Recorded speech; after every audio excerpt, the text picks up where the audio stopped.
been recorded. There we go. Now we're ready to go. Hi, my name is Rory Canterbury. I'm going to be hosting Archery Talk 101, and we have two guests on the line with us here. We'll get them introduced and talk to them a little bit, but I just want to let everybody know where you can listen to the podcast. You can listen to it on Spotify, as well as you can go out to audible.com and you can listen to it there free. You can also watch the podcast on my YouTube channel, Learn to Fix It Yourself. There's a whole bunch of other stuff out there as well. And if you go to the Arch Talk 101 Facebook group, there you can watch the video as well as get other tips and tricks and help on archery. So let's get started. We'll start with you, Nate. Have you introduce yourself and tell us a little something about you. And welcome to the show. So I'm Nate Fenderson. I live in Maine. Been hunting ever since I was knee-high to a grasshopper with my grandfather. That's who raised me. Big family of hunters. I got into bow hunting probably I'd say 30-something years ago, and I absolutely just fell in love with it. I used to love duck hunting and bird hunting, grouse hunting more than anything in this world. And then when I got into bow hunting, it kind of took precedence over everything. Absolutely. Came with the company Buck Reapers, YouTube channel and all that stuff, and kind of passing on the traditions to my son. We had a TV show for 6 years on the Sportsman channel. I've done a lot with a bunch of different types of shows. It's just been a great ride. So you're still doing shows now then? Yeah, we're on a few different ones. We actually got some footage for our moose hunt that we just did. It's going to go into the Give and Right for their YouTube channel and some of the sponsors we have. We have Expedition, Element Clothing, Tacticam. There's a few of them that still sponsor us, and great relationships. People don't realize it's really a small network of all of the community of products and stuff out there. So it's pretty cool. Everybody's really awesome, and my motto is we use items or products that work. I won't endorse or talk about products that I feel don't work. And I'll talk with the actual manufacturers about it. I'm not into promoting stuff that it's a one-time sale for somebody. I want people that are, I work all the time. I work 50 plus hours a week. I get limited time, funds to do this. And I want people to be the most successful they can when they get in the woods. And so that's what we do. Well, and we'll put some links to those items that you talked about in the description, make it easier for them to find them and support the companies that you use and like the tools and the equipment, and that just helps everybody out. So somebody that uses it and can stand behind it. That's the thing. There's so many things out there that new and fangled stuff does it not work, and guys like you and your son here that go out and try this stuff and use it and have experiences with it, and that's always a nice thing when you can talk to somebody to actually use this stuff. So let's have you introduce your son, and then he can talk about himself and how he got started. Yeah, my son is Tyler Fenderson. Hey, Ty, why don't you tell you a little bit about yourself there, buddy? Well, I got started from my dad. Been hunting since I was 6 years old. I'm 24 now. Bow hunting, I started right around when I was 10 years old. Harvested my first turkey with a bow at 10 with dad. And right now I'm active duty military, so I travel all over the place, originally from Maine.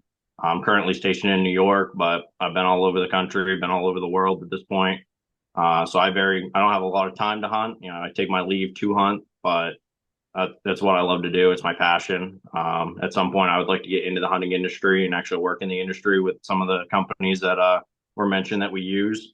So that's kind of my plan. But yeah, hunting is my passion. Absolutely love it. Live and breathe it. And especially with a bow. Dad really introduced me into the bow hunting aspect of it. And ever since then, I've just taken off of it. Absolutely love archery. Yeah, that's kind of nice. It's you get started with your dad or your grandpa, and it just kind of carries on. And I hear the same story lots of times. You get into gun hunting, and then you pick up the bow, and you just never look back, and it's just so rewarding and so fun, and you can do it in your backyard. Oh yeah. Yeah, you can't go out generally and shoot your gun in your backyard, but you go shoot your bow. Exactly. I mean, the best thing about bow hunting is this: if you really want to become a true whitetail hunter or any animal you go after with a bow, I'm telling you, it makes you 10 times the hunter in my book than you will ever be when you're a gun hunter. And that's not taking nothing away from gun hunters, because when you see the deer, if it's within range, you shoot it. With a Right. bow hunter, you've got to learn vocalization. You've got to learn scrapes, rubs, travel corridors, food sources, bedding areas. You've got to put all that in play to get yourself within. And personally, myself, I like to be within 10 to 20 yards of the quarry that I'm going after. And there's nothing like chasing those big bucks. When you face down with them big bucks and you fool him in his own area, his bedroom, or where he lives, there's just no better feeling than that. And when I say big buck, I'm not talking 160, 70, 80 class deer. I mean, that'd be great. I'm talking any buck that makes you happy. I see too much of this, being in the industry and stuff like that. I see a lot of people that they take their animals and they almost shame them. I see it on Facebook and social media all the time where, it wasn't the big one. Well, you harvested it. Be happy, because you know what? That's the deer you chose to shoot. If that's the deer you choose to shoot, then be grateful, gratified, build that up, because that is a great animal. And you'll always hear me saying that anytime we're on social media, anybody that says that, I'm like, hey man, yeah, it was a great deer. Are you kidding me? We take the situations that are presented to us, and if we choose to harvest a deer, then be thankful for that, because there's a lot of people out there that aren't getting those opportunities. Awesome to the people out there that are getting these 170, 180, 200-inch deer in some of these areas. That's awesome. You know what I mean? I take nothing away from that. Some areas have more than others, but it should be all about the hunt, the people you meet, the experiences you get into it, the products you use, like me and my son being out together, or anybody we take out. That's truly what your hunt's about. The last thing in it is the kill, right? That's the end result of all of the hard work, memories, products, you name it. That's the end result. And really, that's the smallest part of the whole thing. Right. When you kill the animal, it doesn't matter how big it is. You got meat in the freezer. Yeah, Exactly. That, exactly. and you can't eat the horns. The Exactly. other things with them, but you can't eat the antlers. So, it doesn't matter what was underneath the head. Yeah. It's all meat and it's all good. So, in fact, I generally prefer to shoot the does anyway. I shoot a lot of does, I'll be honest with you. If I've got a doe tag in my pocket and one shows up, probably a good chance we're going to be dragging her back to the truck. That's just Right. the way I run. Yeah, and there's nothing wrong if everybody just shoots the bucks, then you can't control the herd size very well, because one buck can service a lot of does, and Exactly. you will get them more running at night. The more bucks you have, the more aptly you're going to see them during the day. So shooting a lot of bucks is going to even make it harder to find them, because they seem to, they don't have to compete for them. They just roam around until they find them. So let's see what I'd like to hear one of probably your most memorable hunt you had, Nate. I'll be honest with you, it just happened on Monday. I mean, I've had a lot of hunts for whitetails that have just been incredible. I mean, blow you away, just memories I'll never forget. But the hunt that we just did on Monday, so I won the lottery for a Maine moose tag this year. My last one was in 2015, and I did it with a bow, and it was awesome. This year, I want to do something different. My son, I wanted him to be able to harvest the bull or kill the bull with me. I wanted him to shoot the bull. We were going to use our archery equipment, our expeditions. We get this new mag light. It's just awesome. They shoot incredible. And I said, we're going to do it together. And I said, I will not shoot unless you shoot with me. So if I got the shot, I'm not taking it until we can shoot together. And work happened. I didn't have a lot of time to go scout. Zone 7 is in the Rangeley area. It's one of my favorite areas to hunt. My mother-in-law and father-in-law, they call it a camp. It's really a house up there. It's gorgeous.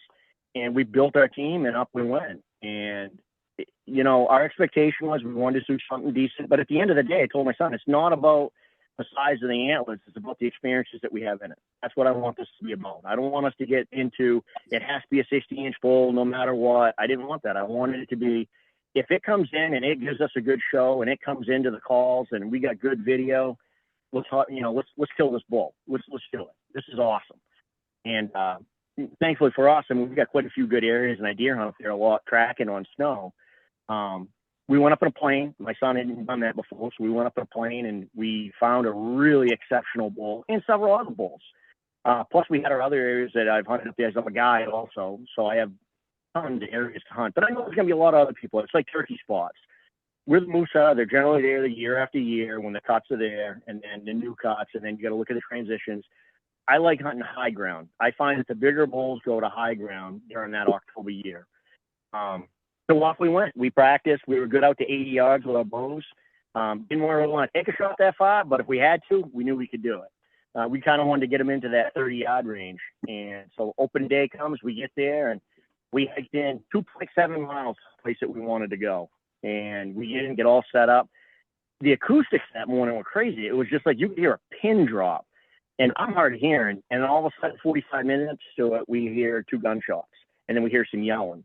And I'll be honest with you, it kind of frazzled me. We did some more calls, and I'm like, man, how did these people get ahead of us? I just don't understand where they could get in, because the road system is another 2.5 miles away from us. I'm like, man, they must have walked all the way in.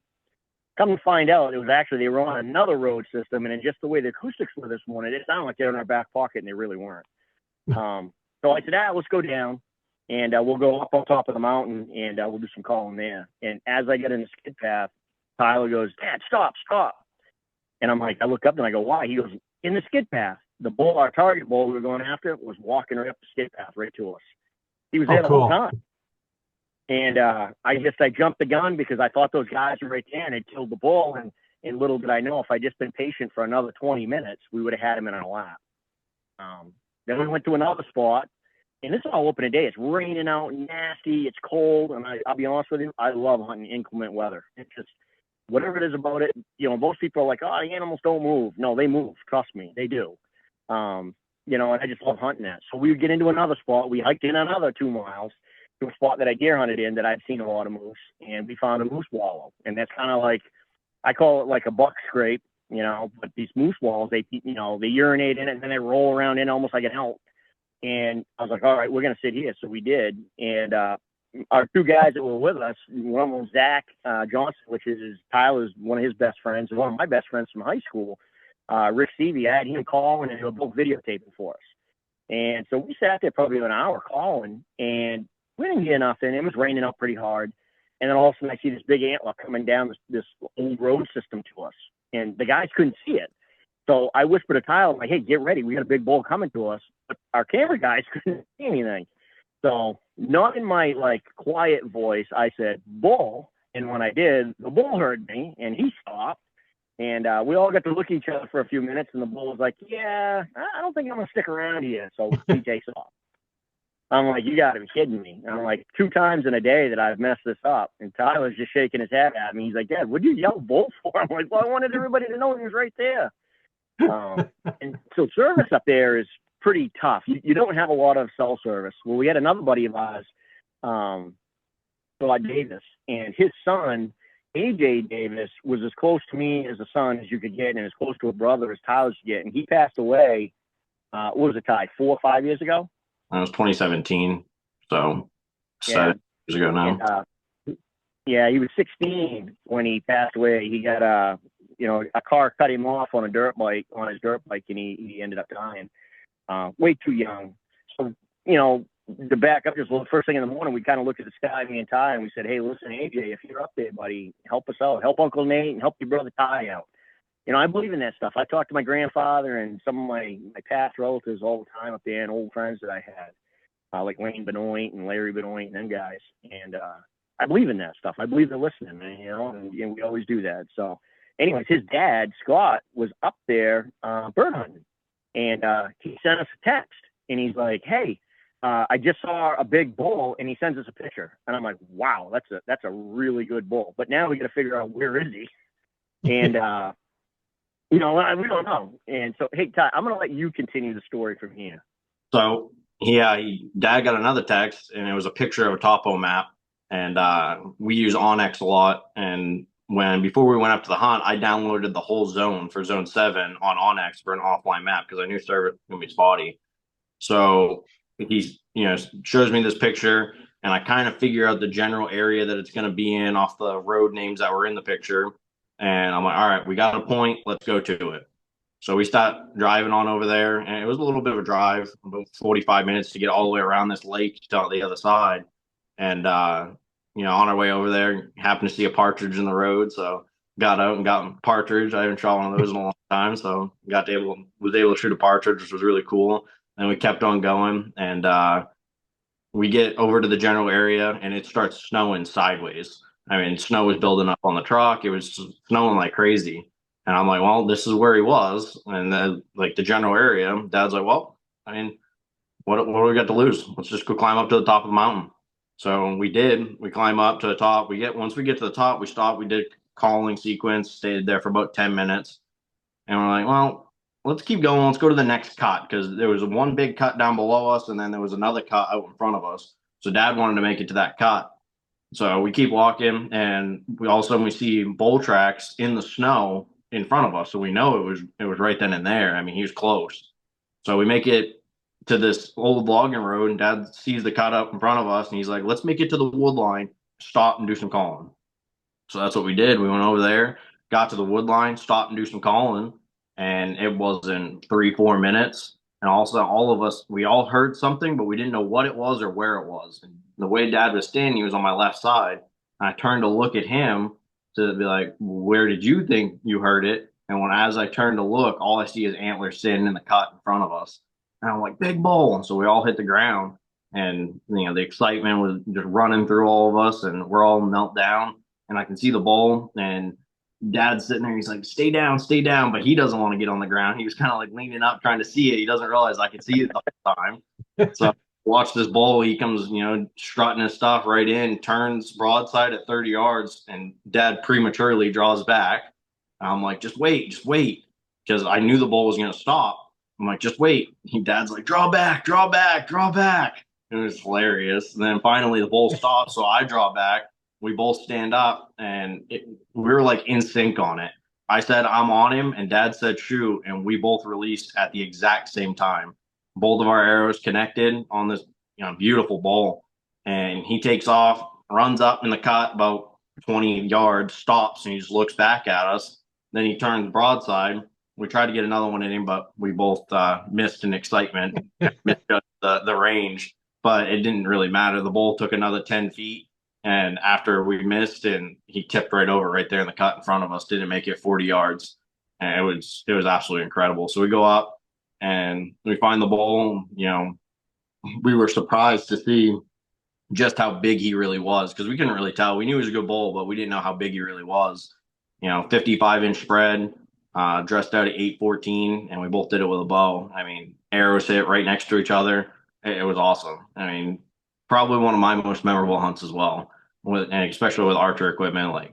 And on the first day, the snow, I mean, everything just collided that day to make it just a perfect hunt. Great friends there. The whole thing with AJ, I mean, it was like that's the bull that he wanted us to get. And I believe in that stuff too.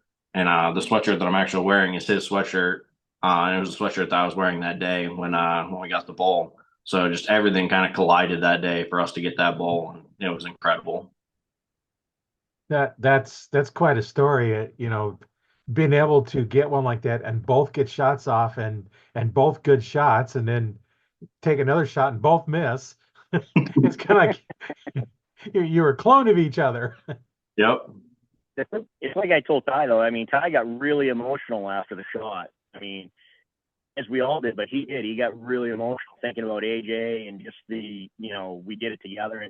And I told Ty, I mean, I started a long time ago with doing the video stuff because when I was a young kid, my uncle passed away. And I have no recollection of him, very few pictures of him. And it always kind of bothered me that everybody always talked how great of a guy he was, but I never knew him. So I said at a young age when I had my son, I said, you know what, we're going to do this video stuff. So if anything ever happens to me, he's got a living record of what my passion was, who I was in the outdoors, what I love to do. And I do a lot of training videos on how I do things. Right, wrong, or different. If it works for me, I try, and I always tell everybody, hey, it may not work for you, but this is the stuff that works for me, and I try to pass that on. It was a pretty surreal moment there, be able to share that with my son and just, get a great bull, and just everything came together. My mother-in-law and father-in-law, my wife, I mean, they couldn't be more happy for us. Tyler's wife was there. It was awesome. And, those are the things. Yeah, we got a great bull, but it was all those memories and all the things that led up to it that really was special for us. We're going to get this bull mounted. We've got the other one that we got mounted, and pretty excited. I have a lot of people say, well, how come you mount so many deer heads? It's for the memories, and it's also to respect the animal. Every time Right. I look at those deer heads, I can tell you the day, time, what I was doing, how I got him, all that stuff, And I tell Ty, I said, to me, it's pretty special. I don't want to forget those things. I don't want him to forget those things. Yeah, it's nice memory, and especially if you have the place to put them. Um, I know I last 3 years now I've helped out the Missouri River Outdoor Expo, and up there they have one of the big supporters of it is Interstate Batteries, and the owner of Interstate Batteries lives up in Ponca up there, and we go to his house, and his house is just loaded with mounts, and just hundreds of them, and big supporter of the outdoor expo, and there's a lot of nice things going up there. I help out with archery every year for that, and I've done it for 3 years now, and it's a lot of fun, and you get That's some all. lot of memories and stuff. And so I got one question. So you can say you both had tags. Who tagged the bull? So He in Maine, it's weird. Yeah. So Maine, like I was the permittee, so I actually had the tag, and Tyler was my sub permittee. So either one of us or both of us could shoot the bull. Since I had shot a bear, a turkey, and a deer in the state of Maine, the moose was the last thing for the Grand Slam. I ended up tagging it. Plus, Tyler keeps all of his points, so he's still in the game to get a permit, hopefully next year or whenever it is. I have to wait 3 years now in order to be able to apply again. Oh, so it kind of worked out best for all of you. Yeah, it's pretty Yeah. cool in Maine how they do the moose permit where two people can shoot and it doesn't affect me or my permit. I'm just his sub permitting, but we can both shoot. It's pretty cool. Oh, that's kind of interesting how, you get permit as long as you only shoot one animal, you're okay, right? Yep. Yep. I think Iowa was that way. You can party hunt, but you can't get more, like in pheasant hunting, you can't get more pheasants than what the party is allowed to have. So you can't shoot more than what you have tags for. But in Nebraska, you have to shoot your own. Hmm. So yeah, no party hunting. It's like if you shoot it, it's yours to tag, and nobody else is supposed to tag it. And yeah, each state's got their own rules, and I don't know if they change them every year, so you always got to figure out what it is at the beginning of the year. Okay, what's the rule changes? It's not Yep. like it used to be. It's changes every year. Oh, I know. Trust me, being a guide in Maine and New Hampshire, I have to keep up with everything every year. I don't guide a ton of people. I guide mostly. It's funny. My wife will tell you. She goes, "You're the poorest guy I know. You never charge anybody." And I go, "Why?" Because I take out mostly youths or disabled veterans and stuff. And for me, the experience and sharing and teaching is more rewarding to me than the little bit of money that I'm going to charge them. Sometimes I'll make a little bit off and it covers my expenses. Sometimes I don't. I don't do it for that. I do it because I love it. I love taking people out. I love teaching people, and I love seeing them sharing the experiences that I love so much in the woods. Um, I don't think I've made much money in the last few years, Ty. Probably not. Well, sometimes it's not all about the money. No, definitely No, not. it's not.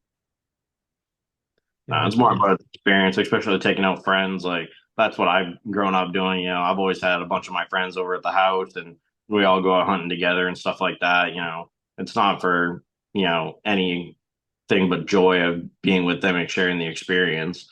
One of my really good friends that was actually on the hunt with us, Zach Johnson, been best friends with him forever. And this year, he actually shot his biggest buck, and he was sitting like 150 yards from me in New Hampshire. And just seeing the excitement of when he released that arrow and tracking that deer with him, it was awesome. I videoed it all, and I actually saw the deer before he did laying there, and I kind of stepped back and let him go in front of me, kind of nonchalantly, making it not that I just saw the deer. And he took another 5 steps and saw it, and just the natural reaction. I got that all on video. It was awesome. I absolutely love it. Yeah, that's kind of nice that you've seen it and you're videoing and he's like bet catch his reaction when he first sees it. Yep. That makes for interesting videos and stuff like that. Yep. Now, do you guys have a YouTube channel you post them on or? We do. It's We Buck Reaper's YouTube channel. Okay, yeah, we'll put a link in there so people can go watch some of those videos and Awesome. I always like seeing yeah, you know stuff like that. A lot of the commercial ones they're on these places that they got these huge deer and I like to see what normal is like around here where I hunt. If I see a 130 class buck, that's a huge one. We hardly ever see oh one yeah, that big. So if I say, okay, I don't want to shoot 140s 150 classes, I'd never shoot a deer. I agree. Yeah, I'm not. I might get a little bit picky because I've been very fortunate to harvest a lot of deer. But I'll tell you this: if a decent buck comes in, I'm shooting it. I know me. I know what's going to happen, especially up here in New England.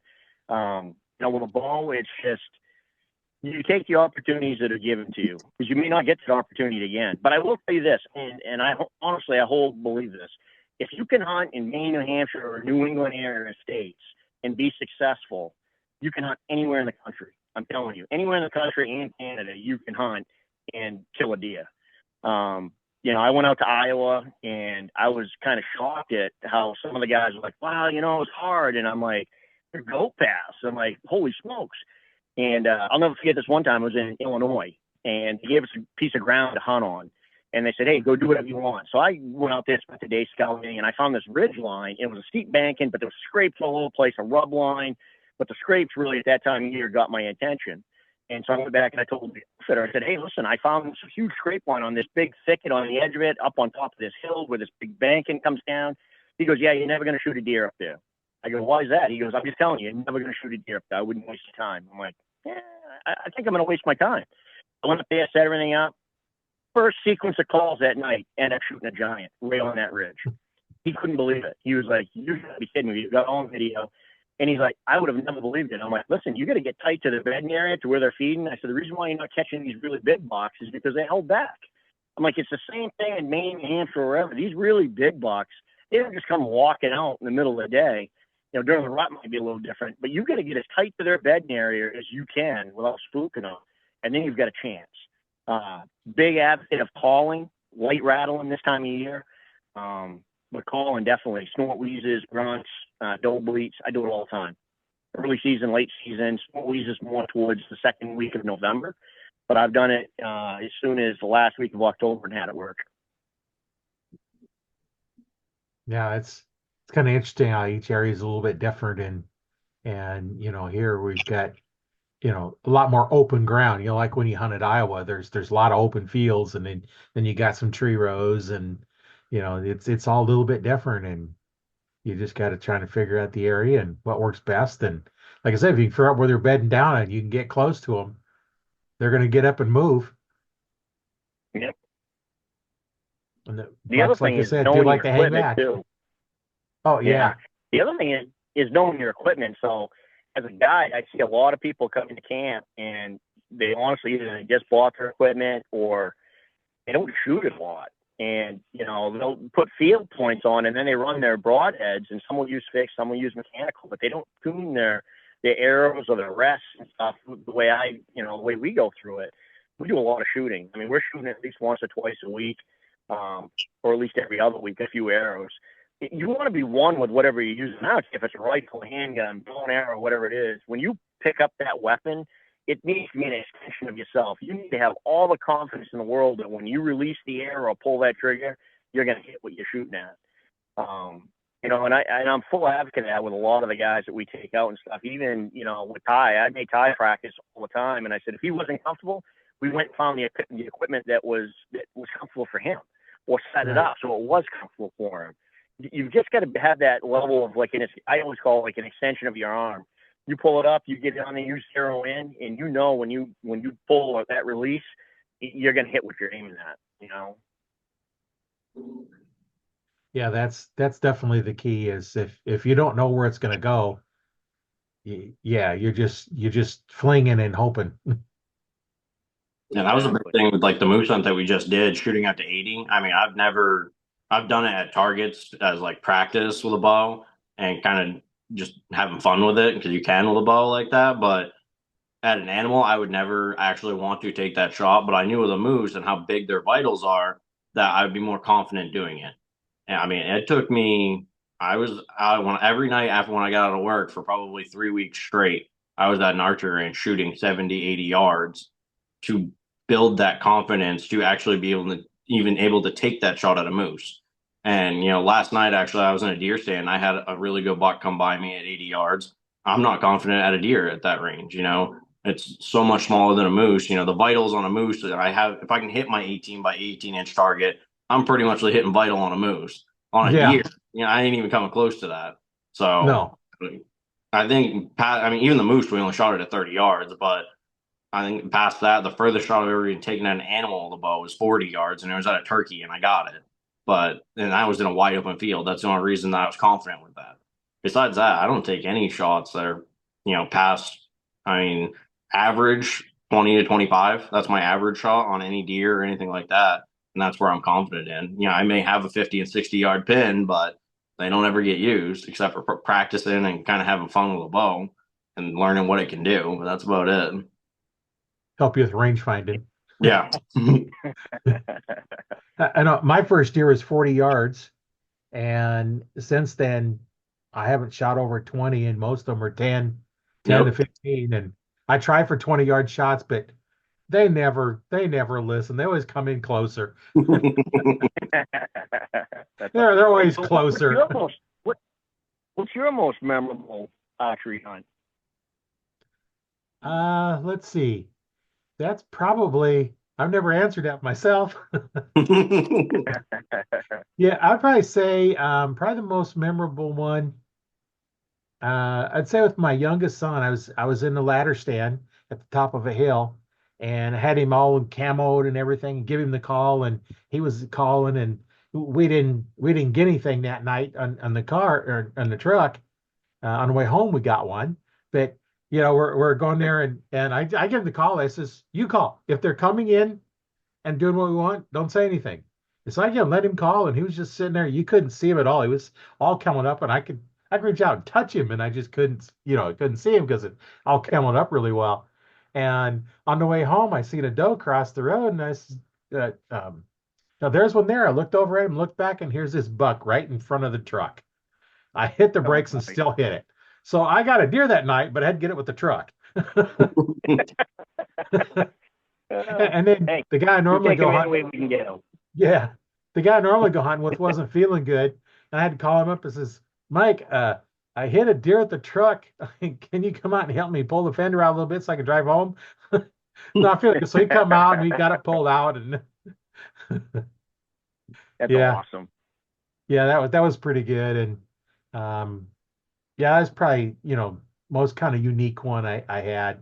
And now with my older son, we was out and we seen one coming, and I says, "Okay," he went over and stalked over to it, and I'm watching him stalk it, and here's this big evergreen tree, and he waited until it come out in the opening so he couldn't draw on it, so he wasn't able to shoot it. But um, it's one of those that he didn't know that you need to be at full draw when they step out. Hmm. But he got close, and I couldn't go with him because it's hard enough for one person to stalk up that quietly, let alone two people. And that was an interesting one. We do that, and we have a lot of different stories where um, walking. I told this in the last podcast. Was walking out. It was kind of rainy, and we decided we'd call it quits. And so I'm walking out, and he's walking kind of behind me, a little bit side me, behind me. And here's this doe standing broadside about 20 yards away, looking at us. And I told him, "So okay, we'll get ready, and then step out and shoot it." And by the time he got ready and to step out, it had moseyed off. But one of those All three things. families done. Yeah, you never know, and there's a lot of other stories are out there with doing that, and there's so many stories that you can tell by just being out there. Uh, one of the cool ones Mm-hmm. I had was it's evening, and you can hear the rabbits and the squirrels running around, the birds are chirping and making noises, and all of a sudden no noise. It was dead quiet. They all went to bed. It was about time to quit hunting. Kind of weird. I was in the Yeah. same tree stand in middle of the afternoon, and all of a sudden I hear this big old sound go. I'm like, what is that? I look up, a hot air balloon was flying over and it hit the gas to go. All of a sudden I hear That's this like, awesome. what in the world is that? And I look up the noise and hot air balloon. And you make a good point there. I mean, every time I go to the woods, and I've told my son this, stay positive. I see a lot of guys, and I've got a really good friend of mine. He gets negative. Oh, we're not going to get a deer today. We're not going to see nothing today. And I'm like, I call him Eeyore. I'm like, man, you act like Eeyore, Winnie the Pooh sometimes. I'm like, every time I go in the woods, I don't care if it's first light or last light, I always believe that we have the chance of seeing what we're going after. I just believe it. You know what I mean? You have to keep that positive attitude because it keeps you sharp. It keeps you looking. Right. It keeps you focused.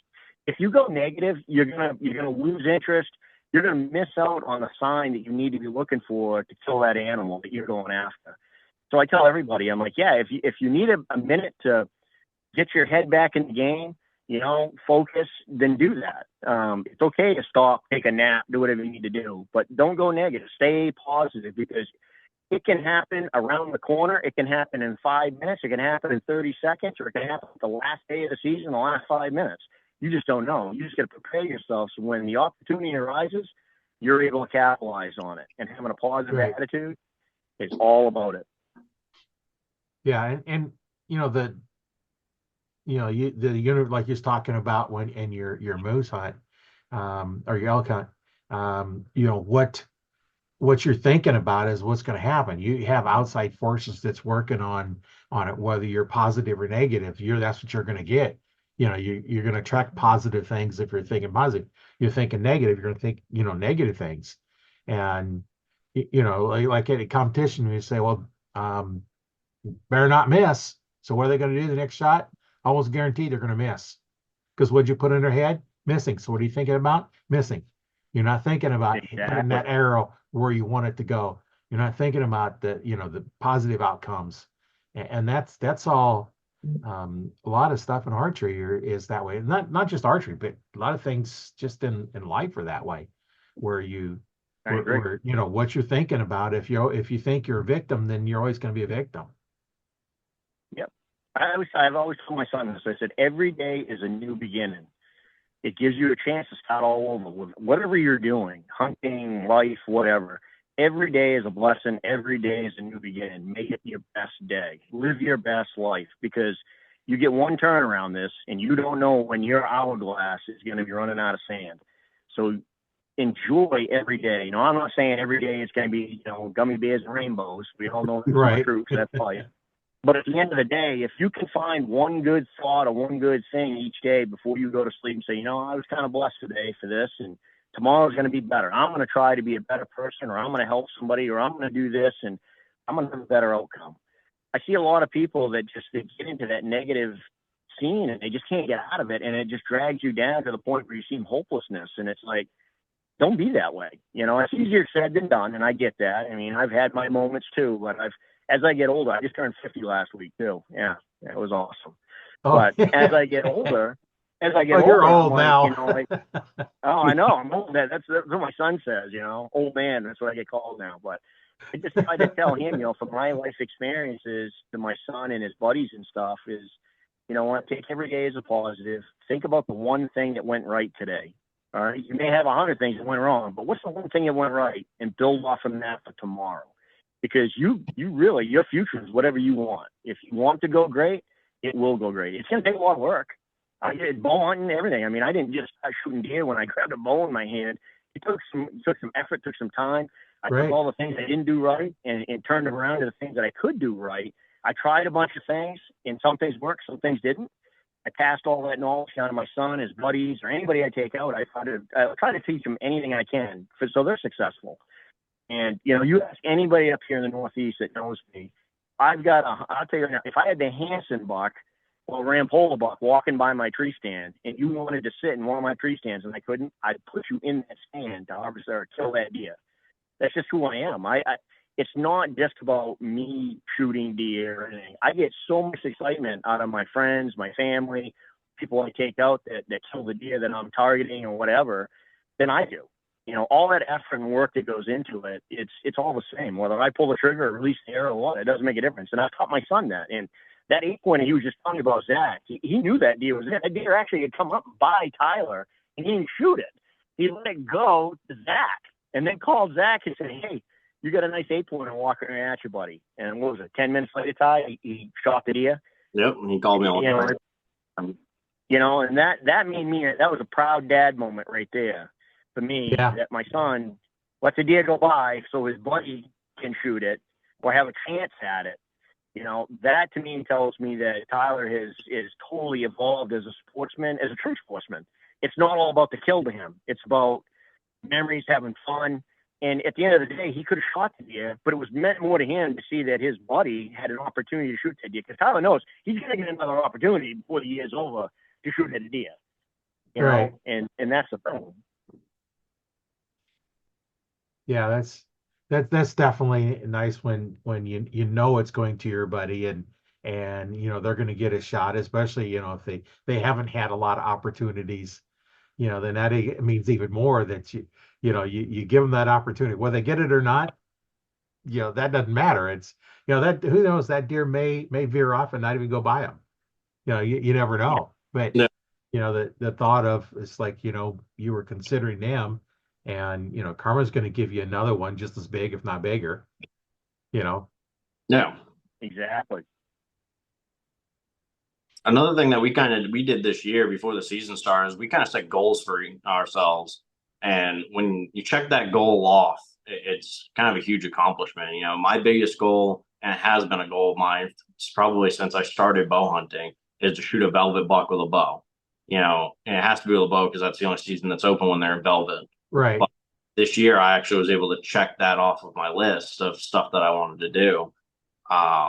You know, every year I go after it. And last year I had a chance bucket. I watched him rub his velvet off, and I ended up not getting that buck, but you know, it was still so cool. And then this year, you know, I thought my chances were over. We were already into week 2 of the season. It was like September 16th in Maine. So I figured, yep, you know, they're already out of velvet because I already seen a couple bucks out of velvet. And, you know, lo and behold, you know, dad told me a spot, hey, you can go sit in there and you might have a good chance at one. And right before last light, this beautiful 8-pointer come walking out 22 yards, and I got a good shot into him, all in velvet. And you know, to check that kind of goal off the list, that's a big thing for me. And it's kind of weird. The year that we start doing this goal thing is the year that I'm checking all of them off. So it's weird. Like once you set that out or put it on paper or you know write it down or something like that, and you know put that goal out there, you're gonna you know focus more on it. Is what I'm kind of thinking of now. So I think now I'm gonna start doing it every year, writing goals down, you know, checking Yeah, them off. there's a lot that, you know, setting goals and you know, writing them down seems to work better than just, okay, here's my goals and put them in your mind or even typing them out on a computer is the same as actually handwriting the goals. Yep. Of course, us older guys, we're used to pen and paper for everything, you know. You know, the kids nowadays don't, I don't think they know what a pen and paper is. No, tell me about it. Yeah, or writing in cursive. That's how we can send messages back and forth, just write in cursive because they can't read it. They don't know what it is. It's foreign language. That's so cool. Yeah, of course, if you read my writing, you can't read it anyway. So, especially when I sign my name, Half the yeah, time nothing makes. I tell these, I was gonna say, I tell these guys I should have been a doctor the way I write. Yeah. Now, if I really want to make it legible, I can. But you know, I normally, you know, being an engineer, I print most all the time anyway, because you know everything we're doing, we're printing, we're not writing anything out, and I just print everything, and so I don't write in cursive hardly at all, except signing my name, and that's just ends up being squiggles. You can kind of make out if you know my name is, you can kind of make out what it's supposed to say, but yeah, oh well. That's cool. One thing I will say about archery equipment is there's always this big controversy between, you've got compound bows, crossbows. I know up here in New England, it was a big thing. Everybody, that's an archery hunter didn't like the crossbow hunters and vice versa. And, I get asked about it one time and I told them, I said, I don't really care what you use, as long as you use something. Get in the woods. If you don't feel comfortable using a regular compound bow and you can use a crossbow, use crossbow. I don't care what you use. Just get out there and have fun with it. We shouldn't be in a competition with each other out there doing anything. We should all be building each other up. When we start tearing each other down, that's when it gives the anti some ammunition to go after us. Massachusetts right now, they just came up with a law that non-residents have to register all their guns in order to hunt. They got a criteria for it, including muzzleloaders. So a lot of us are not going to hunt Massachusetts this year. Totally a direct infringement, we feel, on our rights, and hopefully they're going to do something about that. But if you give them an inch, they'll take a mile, and it can't do that. So we need to all stick together, and unify and be as one. All right. You may not, 100% agree with it, but don't downplay somebody who's doing it. Maybe that's all they can do, or maybe that's what their passion is. Build that up. Hey, great job. Awesome. Great, great kill, and that's what we do. I don't, we don't get into that when we get asked about it. I love hunting with a bow. I mean, Ty does too. We have crossbows that are with the same company, Expedition. They've given them to us. We use them, but we tend to gravitate more towards the archery side of it, the compound bow side. Next year, I'm going to try to get into a little bit of traditional archery. We'll see how that works. But always trying new things, And the other thing is you got fixed broadheads versus mechanicals. I used fixed broadheads for many years. Absolutely loved them. You got to tune your arrows and your bow to it, your rest. But I will say that the mechanicals, I like the mechanicals. I actually shot a 4-blade Grim Reaper mechanical at the moose and drove it right into the other side of the shoulder. Tyler, would you use a dead meat, right? Yeah, G5 dead meat. Yeah. And that drove it right through his neck into his vitals on the other side. Yeah. I mean, buried, both of our arrows buried right into the fletchings. I mean, we're both shooting 28-inch arrows, and that's at a moose. Everybody was, we kind of heard it, going after a moose, you need to use a fixed blade or a single bevel or something like that, cut on contact because it's a big animal and a real heavy arrow and stuff like that. I mean, we used our deer hunting arrows, 340 grain gold tip with a lighted knock, regular fletchings, and 100 grain broadhead. It comes out to like 400 grains for the arrow as it's flying, and which isn't a really heavy arrow. It's actually considered a light arrow, but it still went all the way right up into the fletchings at a moose at 30 yards with no problem. So it's all about knowing your equipment and, trying it out beforehand. We knew going into the woods that our equipment was going to work and it was going to, ethically put that moose on the ground. And that moose was done within probably 25 seconds of the arrows hitting him. Even after this, we missed twice, but we didn't need those. Those were just, that's kind of a motto up here. If he's still standing, send another one. But, we didn't need that. And that bull was done right then and there. It was awesome. But you just got to know your equipment and know what you're using, and how well it actually works. When I was practicing, I wasn't practicing with a field tip. I was practicing with a G5 dead meat practice tip. So I knew at 80 yards that my broadhead was going to fly the exact same way that I wanted it to. That's the big thing about using field tips versus using the practice tip. And not all companies actually come with a practice tip, but I definitely think they should because you know exactly what you're doing. Yeah, tuning your arrows too. So you can tune your arrows with your broadheads or mechanicals without fletchings. And they call it knock tuning. You turn your knock to where it actually flies like a bullet off the arrow, off the rest to your target. Do it through paper, and then you put your market for your fletchings. A lot of people don't do that. A lot of people just buy arrows; they're already fletched. They put their knocks on and off they go. But if you're going to do a lot of shooting, and we figured if we had to shoot that, we wanted to make sure our arrows flew like a bullet. We did knock tuning and put our arrow, our fletchings on us to match our knock to where we needed to be for cock vein up on our drop away rests. There's little things that you can find at your archery shops. Every place has one. go in there and talk to some of those people that do a lot of shooting and how they set their bows up. We used to do a lot of 3D shooting, and I used to see a lot of people used to go up there and they'd bring their 3D bows. We wouldn't bring their hunting setups. We brought our hunting setups. We had, we didn't have our broadheads on or anything, but we had our lighted nocks. We had all that. We'd shoot just like we normally would, like we were out in the stand. And that's how you build your capability as an archer, is being confident, knowing your ranges. There's nothing wrong with having a rangefinder. Double check it, make sure you're right.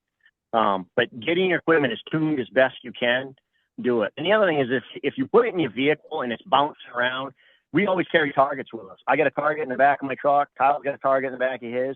We get to an area, we'll stop, we'll put that target up there 20 yards and shoot a practice round just to make sure that nothing is bounced off.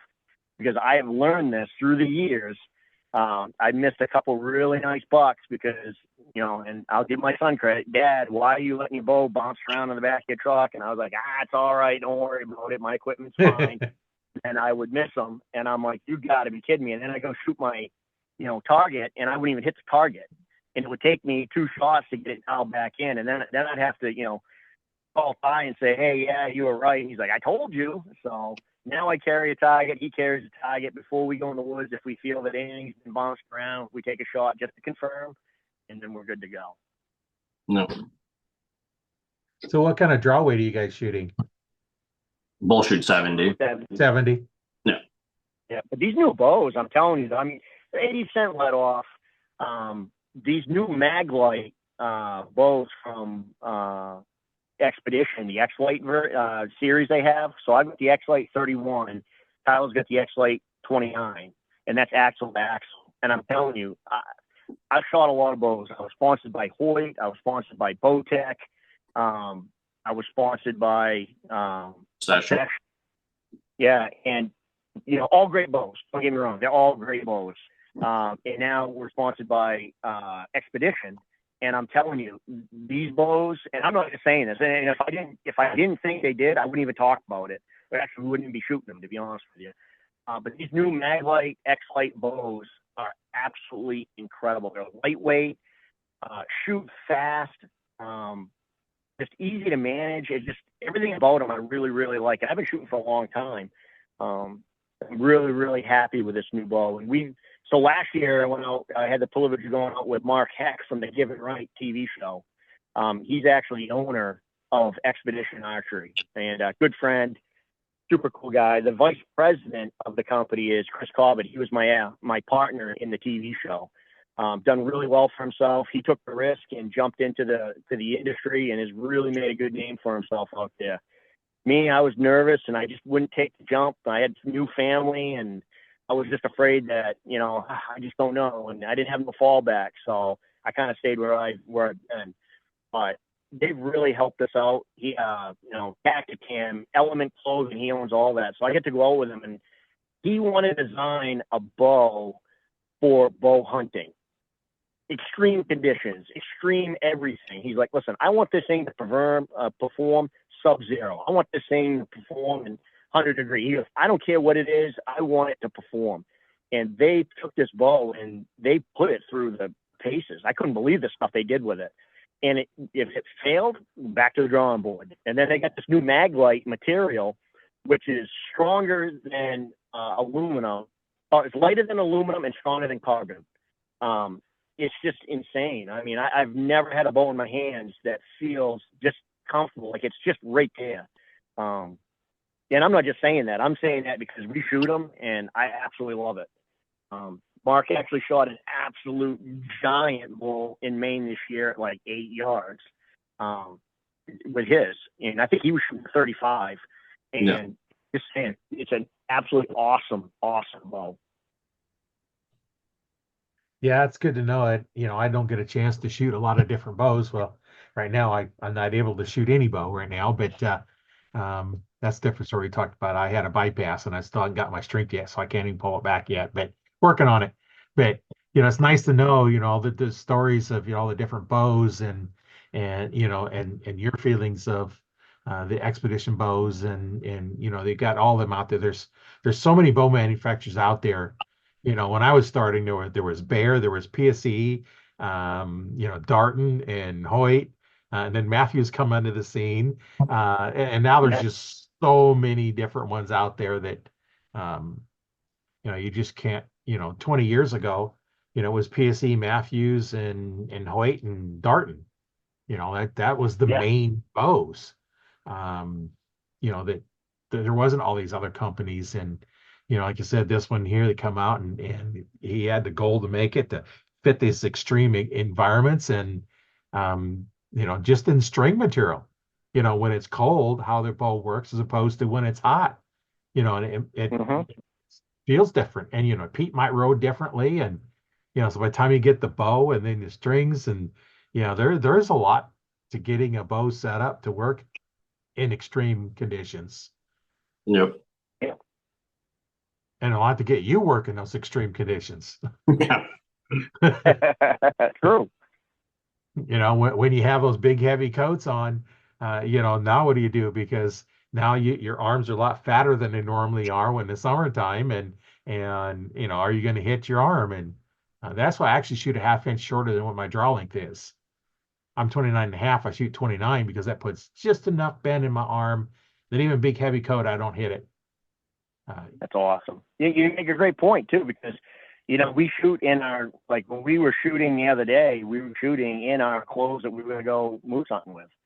Because just for that reason you just talked about. Because I don't know what we're going to be wearing. I don't know how extreme it's going to be. If it turns warm, if it's going to be wearing more clothes. The other thing is sitting down shots and stuff. So I did this. I had the privilege of being asked to do this course. It was called the Dope Course, and it was at SIG Arms up here. And there was a disabled veteran and his team that threw this on, and it was all about extreme conditions for bow hunters, actual bow shooting for bow hunting situations. Tuning your bow and everything. So they had us go through this course, and you would sit down on a bucket. And can most people shoot sitting down, right? Well, we practice that way, so I thought, yeah, this is no problem. But can you turn yourself so I'm right-handed, shooting to the left, not a problem. I can do that all day long. But can you swing to the right, sitting on your bucket without turning your butt and just swinging your abdomen over and trying to shoot? Try doing that. But what if that's the shot you've got? Those are shots you need to practice, right? Or you've got, you come around and you've got a line of trees and that deer is on the other side. Can you draw your bow back and take one step around and quickly make that shot? It was very unique. It was very cool. I had a lot of people ask me, how did you feel about it? And I said, really? As a runner, as long as I am, it tested my abilities on everything. I thought I could shoot really good, and I found out there was some practice I needed to do on some of those situations that may show up where if you want to harvest that or kill that animal, you got to be prepared for it. It was pretty neat. They had the metal series here where they have a hole in the metal targets. Yeah. And they had you do those positions, and they're like, okay, can you put that arrow through that center of that? I think I had a bear and a wild boar and stuff, and they said, can you put it through that target there? And it was all metal. And I got lucky on the first one. I did the second one. I hit the fletch and the arrow broke in two, and it actually hit a bullseye of another one. And the guy goes, "Man, you're a trick shooter." I'm like, yeah. Yeah, that's one way to test to see, where your basically where your ego is and your abilities is, put a metal target out there, with the vitals out, say a deer. And I was hearing a story where PSE did this one time. They had a bunch of guys and there was like 4 or 5 guys and a lady there, and the target was out there, 60 yards or something like that. And this is okay. Here's the deal. You walk up until you think you can make the shot. So they're walking up, and he goes, I think I make it. Plunk. Well, there's down one arrow. It's like, oh no. Then the guy finally the girl says, no, I can't shoot this far. Moved up further and further. And he made about 20 yards and made a shot. So it's just how far can you shoot to hit that vital, and judging the yardage. A lot of people don't realize that by time if you're off, especially with the slower bows, the really fast ones are hard to shoot fixed blades anyway. But as the arrow gets faster and faster, your form has to be better and better. The old slow bows, you could mess them up a little bit and still get a good shot. The fast bows, they just magnify, errors in your form. And where can you do it? And judging yardage. If you're off by 5 yards and you're judging, and you got a 6-inch kill zone, and how good can you group at 20 yards? Say you're not, a shooter shoots all the time where we can shoot in the X and in the five is, let's say, you have a 4-inch diameter group you can group in consistently at 20 yards. Well, if you're at 25, you're off the target.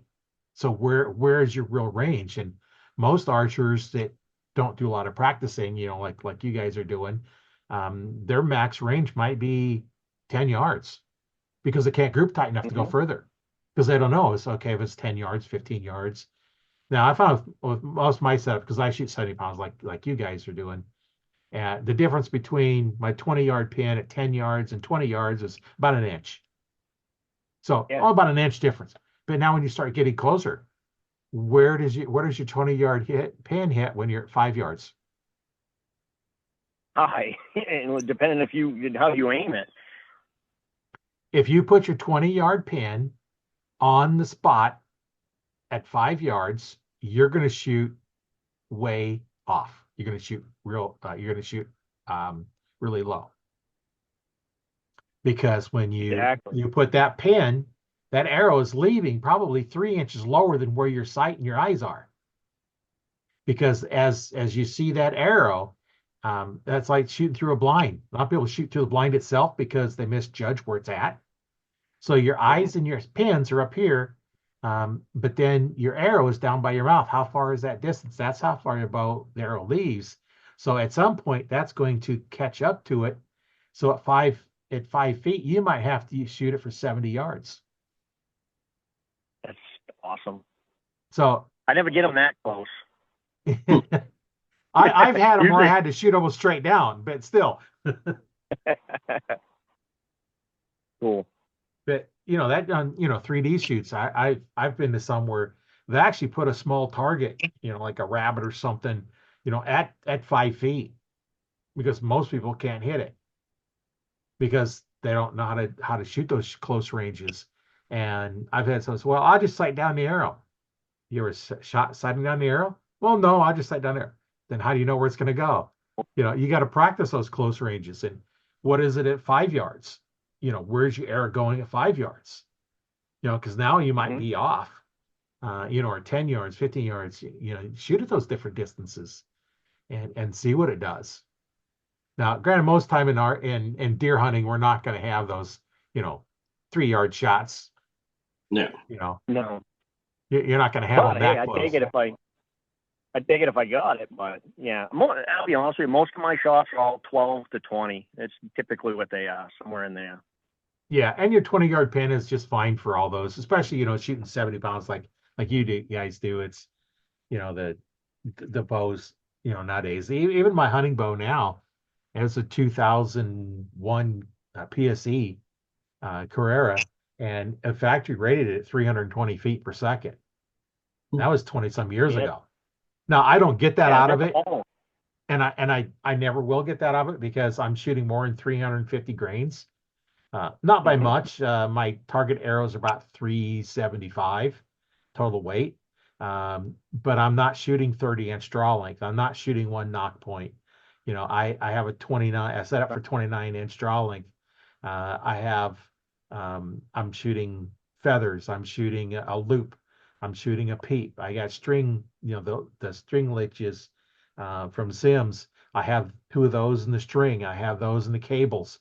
I have all this stuff on there, which slows it down, quiets it down, and slows it down. I'm not getting anywhere near 300 feet per second, but I don't care. I just want it to be quiet because those older bows weren't all that quiet. No. The newer ones are quite a bit quieter than the older ones, and they don't jump out of your hand like the older ones. When you shoot, they're going to jump forward and hit your fingers because you don't hang onto the bow anyway. I have a sling, so I don't have to worry about it.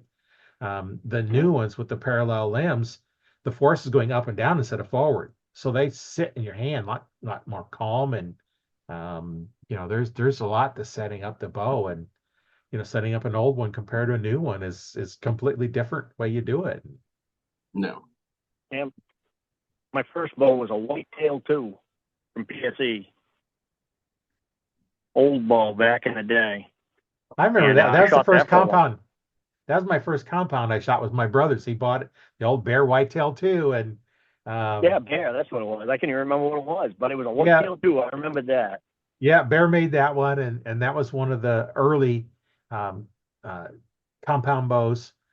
In the late 60s, the first compounds were designed, but you didn't see any because it was like 60s. It wasn't until the 70s before you could really start buying them, and that's when the Whitetail 2 was around, early 70s. I can remember when I was in college, shooting it, and I shot for a while. I was later when I bought my first compound that I owned, and it was an American Challenger was the model, and I had that for a few years until I was getting ready for hunting season about a week or so before hunting season. I'm down at the range. I belonged to an archery club at the time and had access to the range. So I'm down there shooting and I'm adjusting the sight and I'm shooting some more, adjusting the sight. And it's like, and they say nothing I did is like sometimes I checked everything was all nice and tight and everything.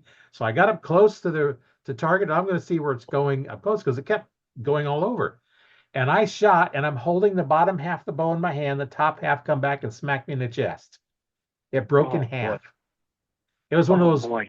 It was one of those poured magnesium risers. It was a poured Yep. riser, and they had little air pockets in. And what it was doing is failing, and as it was You got moving, lucky. and yeah, it's after it broke when I shot. It's not. I wasn't at full Oh draw. I boy. actually pulled the trigger. Back then I was pulling the trigger, but I actually pulled the trigger, and then when it shot, the force in it just broke it the rest of the way, and it just come back and smacked me a little bit in the chest, and like, okay, time to get a new bow. Week before hunting season. And then that's when I got my first PSE.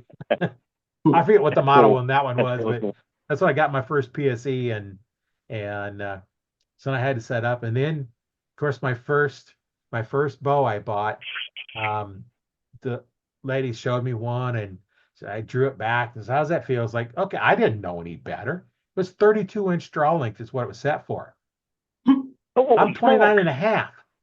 So of course that's out. I'm smacking my arm, on coats and stuff and missing, getting bad shots on deer because it hits my arm a few times. And so when that broke, now then, um, High Country bought out American bows. So they sent me a high country bow, and I was like, okay, I need 32-inch draw length. And I get it in, and of course, I'm not fond of high country after that, but there's problems with it, and the limbs had defects in the stickers, and they sent me some new stuff and sent me new limbs, and I had set up one of the dealers here in town to be a dealer for them to get the parts in. That was before I had my own store and I could get parts, but um, Hmm.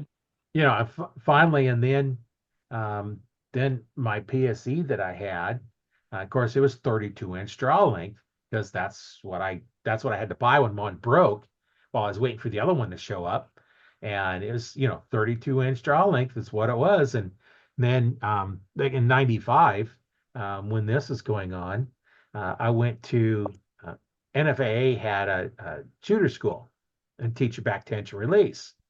So the first thing I did there's a Friday night, Saturday night, and Sunday night class. It was 3 nights.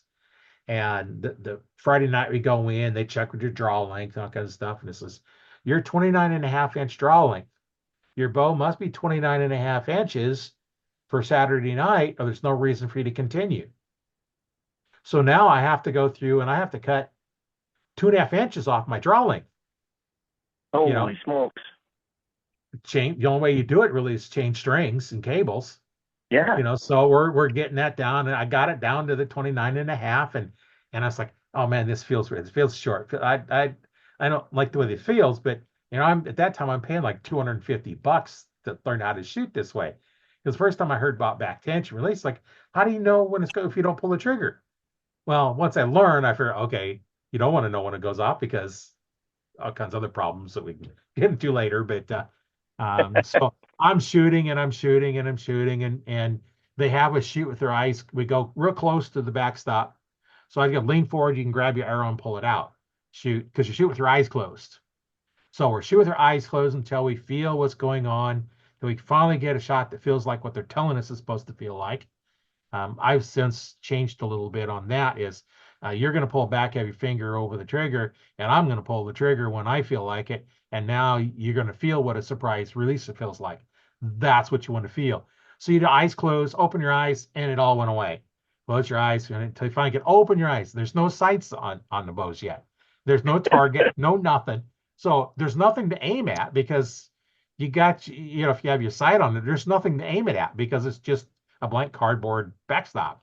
Yep. And so then we're shooting, and eventually then we can start getting sights, start aiming and going through the process. But by then you've worked the muscles in how to go through and pull through. And that's definitely a little bit of a challenge, learning that. And I spent about 20 years doing martial arts, and I kind of combined the two of them in together. And so I teach, really close stance because I want that hand to go straight to the target.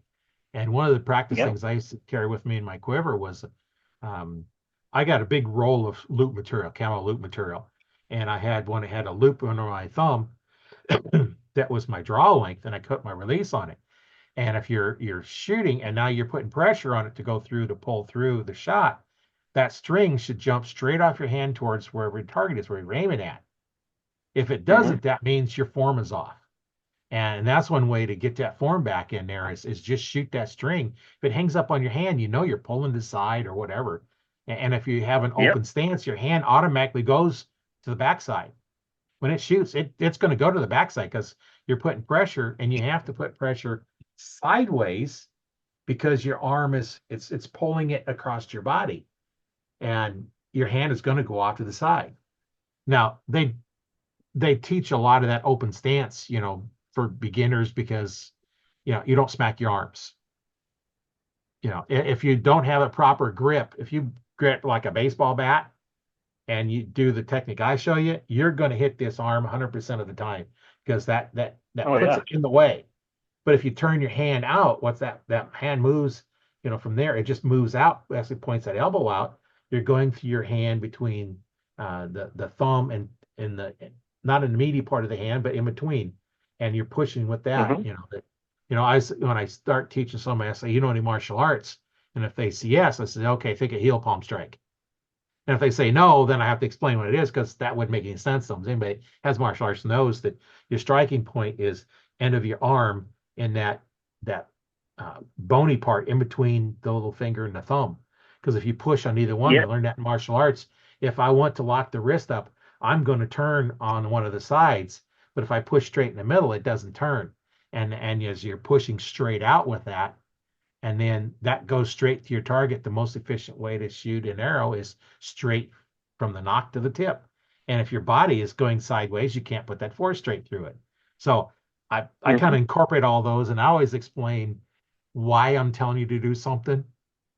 Because well, do this because I said so. No, you're full of crap. Because you said so doesn't mean anything. But when you explain it, it's like, oh, okay, now that makes sense. And then you can take and you can, you know, hold their arm out and push on different parts of it and see which one they feel stronger on. Put it on the meaty part of the thumb and now push your hand. You Hmm. can't push, but you put on that bony part right there and you're a lot stronger. And it's like, okay, that's where your strength is. Why using weak muscles? And then Exactly. you see a lot of the TV shows I used to watch them that draw across their chest and raise it up. Okay, start with how many deer are going to wait for you to draw across your chest and do all that movement? Draw straight back to your anchor point. And I always tell them it's like if you can't slowly draw back, you're shooting too much weight. Exactly. Yeah. Yeah. I was just gonna say that. I've seen a lot of guys they'll aim at the moon to draw their bow and then come Oh, down. And I say, man, I did it when I was younger. I did the same thing. I'd have to max it out, and I could barely pull that bow back. But I would aim at the moon, and I would finally get it back, and then I'd come down. And of course, by that time, the deer would be like, "Yeah, right." They're gone. Well, Um, and you know, a good way to tell them is like, okay, this is you're using your weak muscles. Put the arm up, now push down, and see how hard it is. Like you can't move it. You can move their hand all over. Now put out and push straight out, and it's how much stronger they are. It's like you want to use the strong muscles or weak muscles. And I'll tell you you, know, I experienced buck fever one time when I was younger. It was probably 20 years ago in the stand. One of the worst ones I ever had. I was with my bow. I got out of work. I was working third shift. I went right to my stand that morning. Get in the stand. I'm dead tired. I'm like, no, I'm gonna go hunt.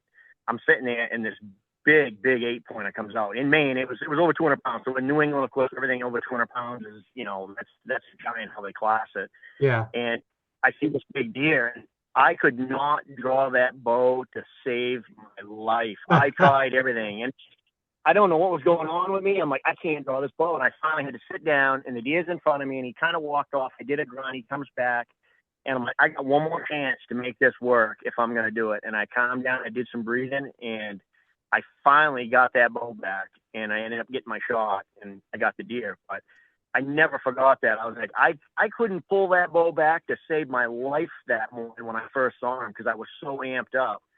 Um, I tell people it happens. You get excited. I'm like, when you see these animals, it's just you get an adrenaline rush, and I'm like, you just got to take and be calm and focus and pick your spot.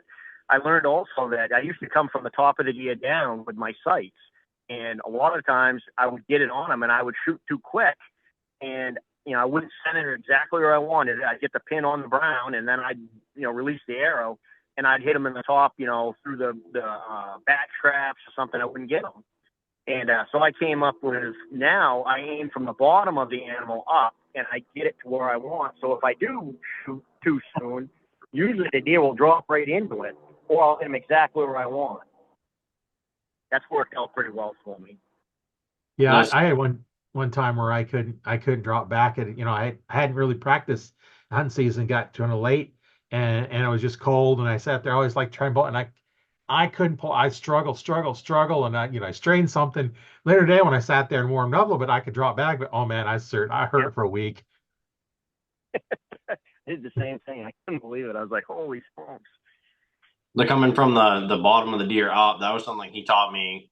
I'd say probably like my third year of bow hunting, and because he noticed I started doing it too. I had a couple of deer that he would video me, and I'd shoot right over the top of them at like 20 yards underneath us.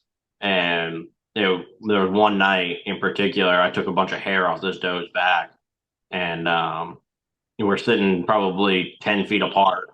And he's like, come from the top of the deer up. And I sat there that whole night contemplating, waiting for another deer to come out on coming from the top, the bottom of the deer up every time. And now every time since then I've done it. I'm pretty fortunate. I've harvested a lot of deer with my bow, and you know, new bucks, does. My biggest deer in Maine was with a bow. That whole 200-pound thing and 218 pounds dressed out. That was my biggest one. And that was with a bow. That was actually the first buck I ever killed with a bow. And that was all thanks to him, teaching me kind of the right ways and then making me confident in my equipment. Well, I think the reason why they say come down is because it's easier to bring down it is to try and raise it up. Yeah. And that's I think that's why that originally started. But I do it a little bit different. I look at where I want the arrow to go, put my pins over it, lean forward a little bit as I'm drawing back, and keep the pins where I want it to go. Because I've drew back on a deer probably 20 yards away or less. I drew back and completely missed it. It was like, how did I miss it? And I had a field tip. I picked out a leaf and I hit it. Well, I realized later I forgot to aim. I just drew back and shot. I didn't even pick a spot because I forgot to even pick a spot. And you'll see guys with stickers on them. Pick a spot. Pick a spot. Oh, it says right on their limbs. Pick a spot. Remind them to pick a spot. Yeah, and then I think it was that same year I was in a different tree stand and I'd had a couple of misses. I'm in the tree stand. This deer comes walking by, and I shoot, and I hear it run off, and it sounds like it crashed over there, but that don't always mean anything. I get down. There's almost no blood on my arrow. I'm like, did I make a bad hit or I miss it or what? Well, I started walking up the hill, and it was probably about 20 yards at the top of the hill, maybe at most. Well, I'm only about 15 yards up, maybe at most, and I see blood, massive amounts of blood. And this is fairly early season. Um, a month later, you could still see the blood stain on the grass. Holy smokes! Yeah, Wow. you could, and That's a it was lot of easy. blood. A 5-year-old could have followed it to it, and it's like here's this massive old blood trail.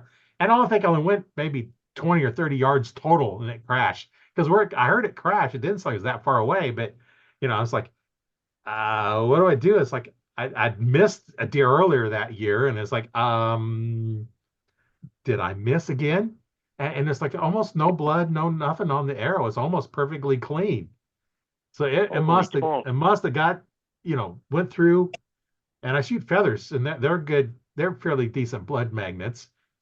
Um, Oh yeah, they get in soaked. carbon arrows, but at 70 pounds at that close range, that arrow is traveling, pretty fast. Oh yeah. But yeah, that's I don't know if a lot of people use scents and stuff like that, but I do a lot of that also. Um, we use scrape fish. We get a bunch of different ones we try. So we try a bunch of different things every year. Um, I'm a big believer in mock scrapes. I start mock scrapes in usually August. Everybody's like, why do you start them so early? And there's a reason why I do. So during the wintertime, when I have a good area where I know there's some really good deer, because I use a climber a lot, so I pick trees that I want to sit in, and I will make paths through these swamps, just little paths through these swamps to these deer to go by those certain trees. And I do it during the wintertime, and so then it becomes their natural runs. I find we do a lot of that during the wintertime. We'll backtrack bucks. You don't follow their tracks, because if you follow them, you jump them, they're just going to keep going. But if you backtrack a buck, he'll bring you to where he bedded down, where he fed, where he likes to lay, the areas. It's pretty interesting when you do that. Another thing that I do is I'll take, in the snow, I'll collect urine from deer in the snow, and it's frozen. I'll put it in my freezer, and then I'll pull it back out, and I'll use it. But mock scrapes, so what happens is they'll start using those mock scrapes, and when we have cameras on them, and once they start using them, I don't put nothing in it after that. It just becomes their natural scrape after that. right. In the natural deer sense, like I said, in the snow and stuff, we've done that. That's worked out good. You're gonna laugh at this one. Taking dirt from one scrape in another area and putting it in one that you're hunting in a different area, I've had that work pretty good too. These little things that we're just trying out to try to give you the competitive edge, right? I work a regular job on Monday through Friday. Sometimes I work on the weekends. I need to try to get any advantage that I can with the limited amount of time I have. And my son, I tell him the same thing. Don't be afraid to try something. It can work or it may not work, but we'll learn something as we're doing it. So we try a bunch of different stuff. I mix Northwoods Common Sense up here is a good scent company, and we use their scent. And I'll take 2 ounces of hot dough and an ounce of buck charcoal, and I'll mix it together and I put it out. And I've had great success with that later in the season. And I've had a bunch of guys that have tried it that actually shot deer doing the same thing. Yeah, you just got to try different stuff and see what's going on, and you never know. Each deer in each area is a little different. I got one property I'm hunting where 90% of the time they're coming through between 10 and 4 o'clock at night. They don't come Holy through during smokes. the day. So they're all going through there at night. There's nothing really holds them there during the day. The corn or Mm-hmm. the alfalfa or whichever, or beans or whatever's in the field. But once that's out, there's really not much to keep them there. And they do come during the day. I have caught them on daytime cameras, but mostly at night. And for some reason, the cameras I had out last year, all of them must have been turned off because I didn't get any pictures out of any of them. And you bring up another point. So we have a ton of areas that we hunt. We find small areas, big areas. We hunt the big woods. We hunt everywhere. But I kind of equate it to fishing. You got to hunt or you got to fish productive water, right? Or hunt productive Right. areas. Don't be afraid to move. All right. It's okay to find a different location and hunt. I know I've seen some people get so fixated on the same areas year after year, and they have poor results, but they're not willing to change anything up because they have shot some deer there. But you know, it was funny. Me and Tyler were just talking about this yesterday. We got too many spots to hunt because now we're trying to figure out which one we want to go to. And we're like, oh, this spot's really good. Well, this one over here is really good. And by the time you get done trying to figure it out, it's almost 3 o'clock. Sometimes that can be hindering you or not, but it's one of those things I say all the time. You know, find productive areas. You know, don't be afraid to go back pretty far. Or like the expanded hunt in Maine is around coastal areas. There's a lot of residential, a lot of places you have to get permission. I find these really, really big bucks will go and hide in these small areas that people overlook. They'll just drive right by them. Yeah, that piece of woods is, only 3, 4, 5 acres. No, there's not gonna be no deer in there. I key in on those areas, especially on those coastal hunts, because that's where those big mature bucks go because nobody goes in there and bothers them.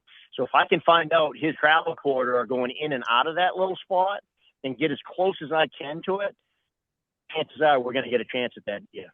Yeah. Yeah, that's you just got to figure out what's going on in your area, and each one's a little different. And when you have private property, it's kind of nice because you're the only ones there, and if it's not real productive, then you got to figure, okay, what do I need to do to make it more productive? Do I need to make something for some bedding so they'll start bedding down there?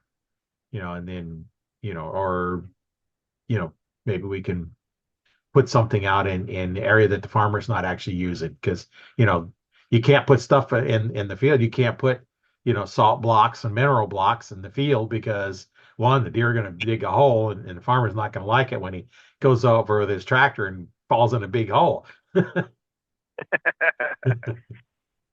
Yeah, and that's the other thing. So up here in Maine, we can't bait deer. New Hampshire, you can bait deer if you have a permit. There's always that controversy about baiting deer, not baiting deer. And I tell everybody this: if your state allows it, knock yourself out. Have at it. We use food plots up here in some of the places. We hunt a lot of public property. We don't have a lot of private property that we're able to hunt, but I mean, we do and we don't, but they're smaller blocks. But if you could food plot it, awesome. We've got a couple of guys in New Hampshire that have some pretty good tracts of land, and they're food plotting, and they're setting their food plots up with different types of food and seeing which ones are early season, late season, mid season, all during the winter, which is kind of cool up here in New England seeing that. But that's another one of those things that people get caught up on. Well, it's not a real hunt because he had a corn pile. Well, if your state allows it and you can do it, knock yourself out. Go out to have fun and still kill your animal. We hunt apples up here. Orchards. We hunt cornfields. To me, it's all bait sources or food sources you're hunting, whether it's put out there by you or if it's a farmer that's got 200 acres of corn, or you got an apple orchard that's 100 acres you're hunting. Whatever that food source is. We do a lot with beech nuts. White oak acorns, red oak acorns, and up here this year it's a banner crop of acorns this year. And I'm hearing a lot of people saying, man, it's really hard to pattern these deer because they can eat anywhere. Really, they can lay down and eat. And this is what I've taught my son is when you get on those ridges, yeah, you're gonna have a ton of acorns. They're gonna eat at certain trees first. Find where they're eating at those certain trees. You're gonna see the broken husks. You're gonna see the tracks. You'll see, where they have their droppings all over the ground and stuff. You just got to find those areas and then set up accordingly. They're not going to eat all the way across the whole ridge. They're going to go to certain trees first. White oak acorns used to be, that's usually the first ones I see them eat up here. And they'll go to the red oak acorns. But if you can hone in on where they're eating and you see the broken shells and raw meat on the ground from the acorns and stuff, you sit there, you got a pretty good chance you're going to get an opportunity. If not, you'll see where they are. And you can move. Like I use a climber, like I was saying a lot, so I can adjust. So if I sit in the morning and I see all these deer, they're 100 yards from me down on the ridge, well, you can bet your butt that 10 o'clock I'm going to be getting down and I'm going to be moving down to where that is for a night hunt to get in that corridor where they're going. Right.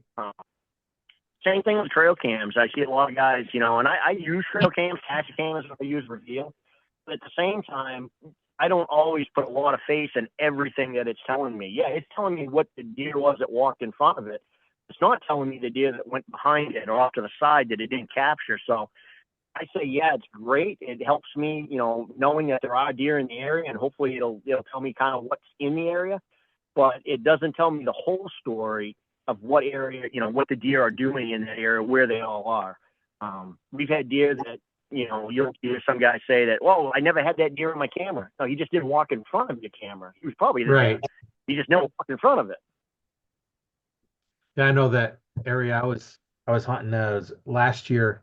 It's during the firearm season. I got a ladder stand up right on the fence row, and we can hunt, to where I was at one side. The other side we didn't have permission, and so I never really set up. But I set up on the hill, and I seen the this doe come through, and it's like within bow range of my tree stand, but I couldn't hunt on that side of it, so I never set up the cameras or even his clearing to there. And I was hoping deer come on my Yep. side, but no, two more come running through and it run off with those over other field. But it's like, oh man, I might get a shot. That's awesome.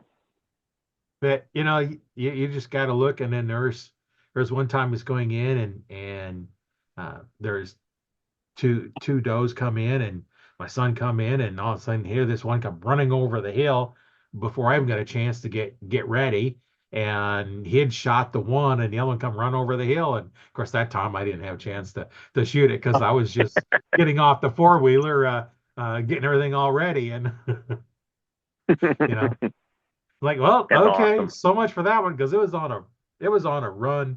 It wasn't stopping for a while, and I just kind of disappeared down the hill and up in the little tree line. And there's a row of trees along the fence line, and then there's two fence lines that kind of meet, and that's where all the trees are at. So we're setting up in those trees that are basically right on the fence, and then there's the field, it open in there. So there's not a big forested area. That's why they're more of a travel corridor, and I just need to get out there when I get things going here, and then maybe cut some of the brush down and make kind of a little hiding place for them so they can bed down and be out of the way. And maybe in the summertime throw down some corn or something. And here in Nebraska, you got to have, if you can have a feeder, but you got to stop feeding him like it's 30 days before hunting season, or you Hmm. have to be over 100 yards away or something like that. I forget what it is now, but you can feed them during the summer, but summer's not when they need it. They need it in No. January time frame when there's nothing else for them Yeah, to eat. You don't want to feed them I when they agree. have all kinds of food. Get them feeding in the January time frame, and then they'll get used to it. And we've got a lot of there's a couple of coyote dens out there where we're at. So then the other property have you can hear the coyotes all the time at night. So we need to try to eliminate some of those, have more deer. Yeah, we get quite a few coyotes out here in Maine. I mean, I'm on anytime we see them, we shoot them. But if we get the chance. But tracking deer, teaching Tyler how to do that. So I used to hunt with Lane Benoit, and the Benoits up here in the Northeast were just legendary for killing giant bucks on the track in snow. So developing my skills with that. My grandfather used to do it too. So I had a lot of training with those guys. And the thing that I loved about it is they'd always stop me and say, "Hey, what's the deer doing?" It was something that they saw that I should have picked up on that either I didn't or they wanted me as a learning lesson. And that's kind of what I do with Tyler when we're out in the woods. And last year we did that in New Hampshire. We had 3-day old snow, and he's like, "Dad, do you really think we're going to get one on snow?" I'm like, "Ty, anytime we go in the woods, what I tell you, we've got a chance." And you Right. just got to learn which one is the freshest track. And I've bow hunted them in the snow and stuff. It's the same thing. Food sources, where are they going? Tracks are fresh, and we ended up shooting 2 nice bucks that day on snow. And a lot of people are like, "I can't believe you guys, holy smokes, I can't believe you guys did it." And it just that confidence of going out there and doing what we were taught. When you put it in practice and it works, it's awesome. And then if it doesn't work, then you learn something each day, which is cool. Right. Put it in your bag of tricks for the next time. Yeah, you just gotta keep trying, Yeah. get out there Hmm. and do it. Kind of circle back to that whole trail camera thing, like Dad was saying, you're not seeing the one that goes behind it. Last year I have a piece of property that I'm the only one that can hunt it, and it's 65 acres. I have 3 cameras on basically any trail that they can use in there. I have a camera on it, and where I have to park, I kind of have to go all the way around this marsh to get into where I wanted to sit. And as I was walking in one morning, I saw 7 does and not a single picture on any of my cameras. So there were 7 deer moving around in there that morning that I saw with my eyes, but didn't get a picture of any of them. So it's kind of like that big thing of, what you can see while walking around and doing the scouting on the ground is 10 times more than what a camera can do for you. I mean, it Right. is nice. Like you get into a bedding area, especially these cell cams now. You get into a bedding area where there's a big buck, you can put a cell cam in there once and not have to go back for a long time.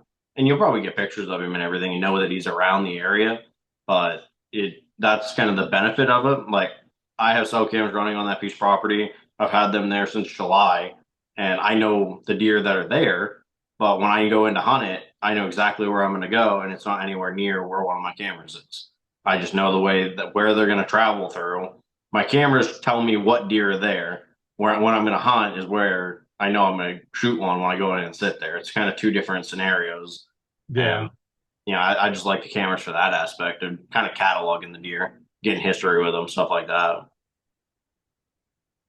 Yeah, and I've set them up to where, the trails that I'm going to shoot, I catch them on the trail, and I set up on some other trails to see, where they come in, because sometimes they'll come in through one way and turn to the right where my stand is to the left, and so I kind of try and track them down because I don't have a big forest area, and so I try and track down. I was okay, whereabouts along where I can set up a tree stand, or Yeah, a blind, are they traveling? Because they're generally not going to walk through the middle of an open field. No, not generally. Yeah, I yeah, mean, my not not generally. generally. did that, but Eh, I wasn't expecting it. Yeah, they don't generally walk through open fields. Now, at night they will, but during the day they kind of more stay along the sides, and that's where I set my cameras up to catch them. Where depending where they're at to see, okay, where do I need to set a tree stand up, or where should I put a mineral block out for them, and attract them into there. And Sweet. but there's all kinds of things you can do, Oh yeah. and you just got to figure out your area and what to do with it. No. Exactly. Well, we've been on here about an hour and a half now, so Holy smokes.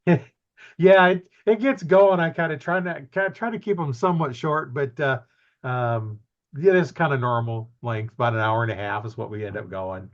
Um, Cool. it just makes it kind of nice.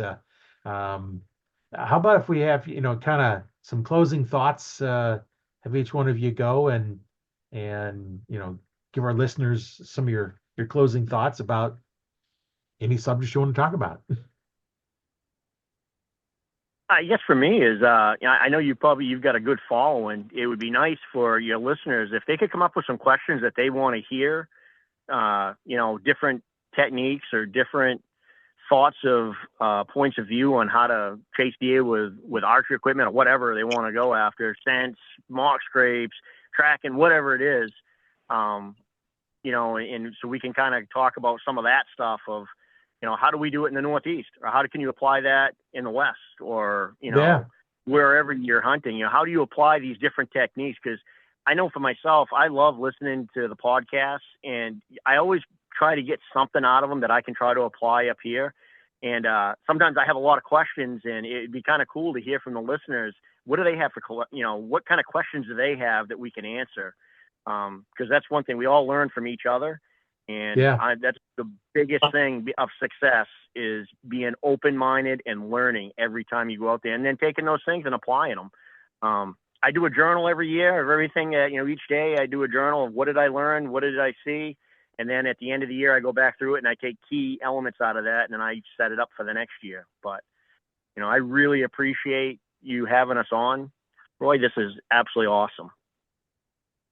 I enjoy having you guys on and hearing all the different stories, and I seem to always pick up something, that I think about it, in the podcast, that, because there's so many things out there, and all the equipment you guys use, and your accessories and your scents and different products. It's always nice to hear what those are, and that's why I always try to put link in the descriptions for for the stuff on the podcast where you can say, okay, here's how to get a hold of them and promote the stuff, because that's kind of what we do here is we're promoting archery in Yep, one way or another, and what works and what doesn't work, and that's what we want to look at. So what's your thoughts, Ty? kind of like a big one for me is the off season. That's where you have like where a lot of strategy and everything comes into it. Me personally, almost every night when I get out of work, I sit down and I watch like two or three hunting YouTube channels. A couple of videos here and there because every hunt is different. No hunt is going to be the identical. And I watch and I learn. I pick up on little things that other people are doing all over the country, and I put that in my tactics. Me being active duty military, I travel a lot. I was stationed down in Virginia for a long time. When I was down there and I was deer hunting, it's completely different than how I was deer hunting up here in the Northeast. Now, some of my tactics from the Northeast worked down in Virginia, but I needed to add some more stuff to my toolbox to get it done. And I was able to harvest a couple of good deer down there. So it's really just take in as much information as you can and try everything. That's the biggest thing. Whether it's archery hunting, bow hunting, muzzle loading, anything, try it all. We do it, all of it. And the biggest thing is just being in the woods. You get in the woods, you always got a chance. That's kind of my biggest closing statement right there. You always got a chance as long as you're in the woods. Yeah, if you don't go out, guaranteed you're not going to shoot a deer. Yep. You Yeah, know, get that bow in your hand and get outside because they're not going to come in your house normally. Yep. And if they come, I'm not sure I'd want to shoot it inside a house in or not. So yeah, it's been great talking with you guys. And I know I used to go live in the Facebook group, but then Facebook changed their API. Now I can no longer go live in the group. There's a way to work around it, and it's just I haven't got it all figured out because I used to do that and then they could ask questions, while we're on the line. But now it's a pain. I haven't figured out exactly how to do it and get it in the group, and I tried it a couple times, didn't work. But yeah, it's just a matter of asking questions, trying stuff, and listening. And anybody has any questions, if you're listening, there's always a way to comment, whether it's on the YouTube channel, the Facebook group, or yep, Spotify. You can always make comments on them and say, hey, hey, how would this work? And then we can get a hold of you guys. And you can always join the Facebook group, Arch Talk 101 Facebook group, because there's a lot of people in there that have all kinds of experience, from just new archers to archers been shooting 50, 60 years, and professional archers, Olympic archers, and everything from all kinds of different backgrounds and different levels of being bow techs. And some are bow techs only working on the new bows, and then I was bow tech back when they had the old bows, back in early 2000s, 20 years ago. So bows have changed, and if you got an old one, hey, whatever works, go with that. But exactly. yeah, it's been really great having you guys on. Um, learned a lot and got some interesting stories, and I know we'll be talking later. And one of the episodes coming up here that I'm in the works on is a good tree stand safety podcast. We actually interviewed the Nebraska Game and Parks on their certified tree stand safety guys and all kinds of stuff, because we wear a safety belt. What happens if you're depending on the safety belt because you fell out of your tree stand? How do you save yourself? Because you got about 5 minutes, Yeah, you get that blood pool and you'll pass out. right? And what happens? There's an acid that builds up. As soon as you release it, you have a heart attack. Yeah, you don't want So that. how do you do that? So I've got it. I've got a whole thing. I talked to them about an hour and a half, and I got to put all that together and get something going here. And I'll have a bunch of information on that. But there's a lot of cool stuff. So if you're still listening, thanks for listening or watching. Make sure you look for that tree stand information coming out, because that's in my works. I'm trying to get caught up on my other stuff. Having a bypass, I ended up not being able to do anything. I'm finally getting out videos that I recorded in July. Awesome. So I'm working on getting those out and getting so I can get shooting my bow again. And right now there's no way I'd have a rifle go out deer hunting I don't think I could pull the trigger and not be in massive pain. Well, So we wish still you the got to best still of got to luck. cover. Well, we wish you the best of luck and a great season. And if you need anything from us, we're only a call away. We really appreciate everything, and thank you very much for having us on the podcast today. Yeah, it was great having you on. I know I always enjoy it and talking archers all over the world. And anybody listening, hey, if you got a story, want to talk about archery, hey, get a hold of me. The only requirement is just we start talking archery. After that, I don't care where we go. We just start with archery. And even if you've never shot before and you're interested in getting started, hey, this is the perfect place to go when we're looking at getting somebody started. All of us like helping new archers out. So, that's the big thing is getting out there and getting more people in archery. And, like we talked about, the kind of the difference between bows. I define archery as a stick with a string flinging another stick. Does it fit that category? Then it's archery. So, We that's my definition of archery, and I'm sticking with it, and I don't think anybody can prove me wrong. So anyway, hey, it's been great talking with you. My name is Roy Canterbury. I've been the host today on Arch Talk 101, and we will see you on the next one. And thanks for being on the show. Thank you. Thank you.